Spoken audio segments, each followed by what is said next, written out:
Welcome everybody to the Jolly Roger. Today we're going to talk about one of the simplest ingredients possible, and we're going to talk about salt.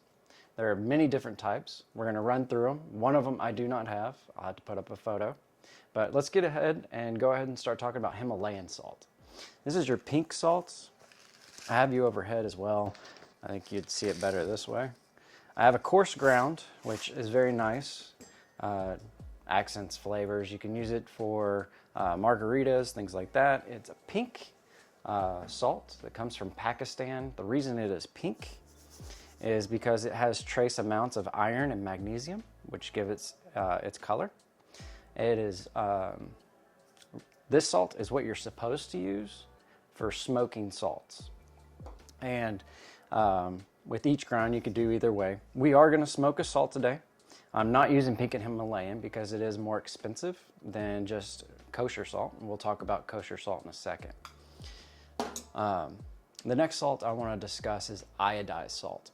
Iodized salt came out 100 years ago in 1924 due to a problematic with our population in the northern states of America, where people were not getting enough iodine in their system, which was causing their thyroids to enlarge, and which is called goiters.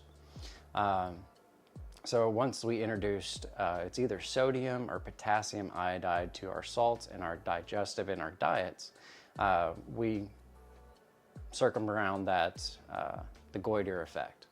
I personally don't have an iodized deficiency, so I don't use iodized table salt. If you go and get your levels done with your doctor and you do have lower iodine levels, then you might want to look into using that as a table salt to enhance your flavor of your food and give you more iodine in your diet. The next salt I want to talk about is kosher salt. And this is the salt that every restaurant uses.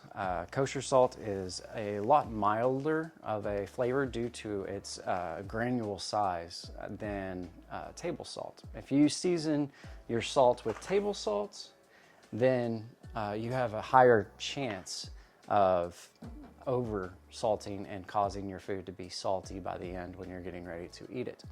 And what I like about kosher salt is I can grab a handful of it and know about how much I just grabbed. Once you get used to it, this is kosher salt. I use kosher salt mainly for everything. I also have another container of it here that I fill up my little nice container. But every restaurant uses that because it is a less saltier flavor, and you do not risk as much to oversalt your food using kosher salt. Now, what makes kosher salt different than table salt? Well, it is because of the Jewish laws and regulations. They have a process that they put their salt through that condones with their culture. Also, I wanted to mention I have the Diamond Crystal kosher salt. There is Morton's kosher salt that is a thicker granule, which causes it to not melt as fast in a dish, where these granules are extremely tiny compared to Morton's. I don't have an example of Morton's.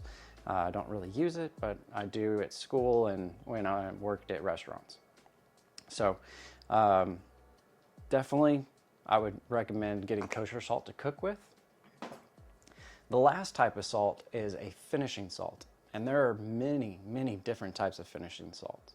They are larger grain. I have here Morton's finishing salts. I'll pull it out and show you overhead. These grains are a lot larger, but they're also thinner. And we use this salt at the end of a already cooked dish just to add an enhancement flavor to, let's say, a fillet or your proteins. So you just sprinkle a little on and then send it out to your tables, or at home you would just bring it to the table, sprinkle a little on, and enjoy your meal. The reason we do not use finishing salts when we cook is because they're not evenly distributed across your entire protein or whatever you're salting. So these are great additives to enhance a dish at the end of your meal. There is many kinds. I got this on Amazon. They are more expensive because they're not used so much. So today we are going to enhance 2 ways of just plain salt, and I have kosher salt. One of the ways we're gonna do is I have a smoke gun here, and I have a little chamber that is filled with hickory smoke, and we're going to smoke this salt. I have about 2 tablespoons in here. I don't want to use a whole lot because you don't use it very often. And we're going to do this 3 separate times. We're going to fill up our chamber with smoke, and then we're going to let that smoke sit and settle across your salt, and it's going to absorb that flavor. And then we'll shake it around, toss it so more more salt can be on top for the next go around for the next smoke. The second way that we are going to enhance salt, this is still my Diamond Kosher salt, is I'm going to mix mandarin juice, and I'm going to hydrate this salt a little bit and mix it around. We're going to put it on this baking sheet. I have an oven behind me set at 225 degrees Fahrenheit, and we're going to dehydrate the liquid I just put in to that salt, and this juice is going to enhance that flavor, give it a mandarin citrus juice flavor. And then towards the end of our dehydration, I took the zest, which has more flavor than the juice, and we're going to sprinkle that on and then dry our zest out too. But I don't want to do that at the very beginning because this has a lot of oils in it, and that oil could potentially burn and then ruin our process of making a flavored salt. So I'm gonna get things set up. All right, everyone, got everything set up. What I have here is just a couple tablespoons of salt. I've wrapped it in cling wrap, and then we have our hose. I tried to pinch that off as best as I could so no smoke comes out and goes everywhere or messes up with the cameras. This smoke gun, I wanted to talk about that just for a second. These are great to have if you don't have a smoker. I do not, but these are meant for light jobs like this. You can do some cheeses for like a charcuterie board. You can do cocktails with this, like an old fashioned, and you want to add in a little oak or hickory flavor to that cocktail. You're more than welcome to use this. It usually comes with a glass dome. I have one. You could also cover it with cling wrap like we are doing with the salt. This also works really well with fish. Fish obtain smoke a lot faster than, let's say, a brisket. So that's what these are meant for. If you can't use this for a brisket, don't even try. I have it all set up. You pull the trigger and it gets the blower going and starts adding in your air into your capsule. I'm gonna take this torch. I'm gonna get this going first, and then I'm gonna hit the trigger for the blower. So if you don't have a torch, you could try using a lighter. I would definitely go outside if you're gonna do that. A torch is just a little bit more clean. It is gonna blow ash out of this little smoke chamber right here just because of the force of it, but it'll burn quicker if we have a blowtorch. So let me get this going.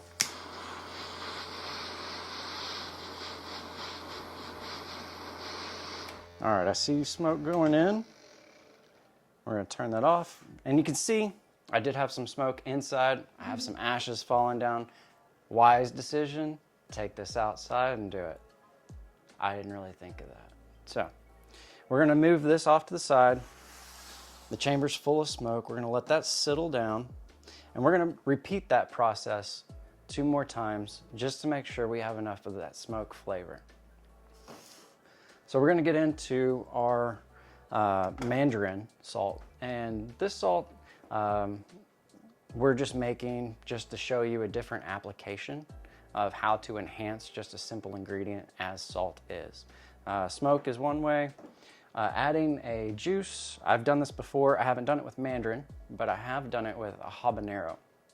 And I made a really spicy salt to go on tacos, fajitas, chimichangas, things like that, Mexican style cuisine. This is gonna be much more sweeter. and have a sweet taste. So this would be perfect for enhancing a dessert that has citrus in it, or even chocolate. Chocolate and orange or mandarin they pair very well. So what I'm gonna do is I'm gonna take this juice, we're just gonna add it in. We're gonna stir up our salt, and we're not wanting to dissolve our salt. We're just incorporating our juice with the salt. And then once we have that done, I'm going to put it out here on this a silicone mat. We want all of it. And we're going to spread it out into a very, very thin layer. You can just take the back of a spoon. And then we're going to put this in the oven to dehydrate. And you can tell that salt's already picked up on that orange color. You can see some orange coming through. So spread this out. I'm going to toss this in the oven. And we're going to set a timer probably for 10 to 15 minutes at 225 degrees. This could go a little bit longer than we were anticipating. If that's so, I might bump up the heat a little bit, but we don't want to have so much heat that we melt this salt. We're back, we're finished. That smoke salt, I was gonna start with this first. If you smoke it too much, your salt's gonna turn gray, and it's not gonna have a good appeal to it. Why, if you were to smoke Himalayan salt, I think I said that earlier, this is the preferred salt to smoke just because it won't take on that gray color of the smoke color as kosher salt would. But we only smoked it 3 times, and it has a very subtle hint of hickory, which is great. You want it to not be overpowering. But yeah, give this a shot. This can enhance definitely pulled pork barbecue, your briskets, even fish. And then you can also do this with different flavor woods too, like apple, pear, cherry. So this is a great little trick to just have in the back of your pocket. And then here we have our mandarin orange with our zest. I let this go in the oven for just about 8 to 10 minutes, somewhere around there. And that liquid's gonna make it cake up together. So if you just take the back of a spoon and push down and break those crystals apart when you pull it out. I added the zest in, and I bumped the heat down to 200. It was still 225 in there. It just wasn't gonna, reheat. But it only took maybe tops 3 minutes for the dehydration of the zest. And it is good as well. It's very faint. If you wanted it to have more of a flavor, you can add always more juice or more zest. It depends on your taste. But go ahead and play around with it. Do it with kosher salt. Kosher salt's cheap. Do different ratios, see what you like. But yeah, these are great ways of enhancing just a simple ingredient. I'm gonna go ahead and taste some of this. And this is the mandarin. It has a sweet, subtle, slightly citrus flavor, because that's what salt does for a dish. It just enhances the flavor that you put into it. And if you taste salt in a dish, it's too salty. That's just a good rule of thumb. Now I'm gonna go ahead and try the salt, the smoked salt. The hickory is definitely, it's got an earthy taste to it, a woody smell. It's awesome. I hope you give these a shot. If you have any questions, comments, leave them down below. And I'd love to hear from you. All right, we'll see you next week. Take care.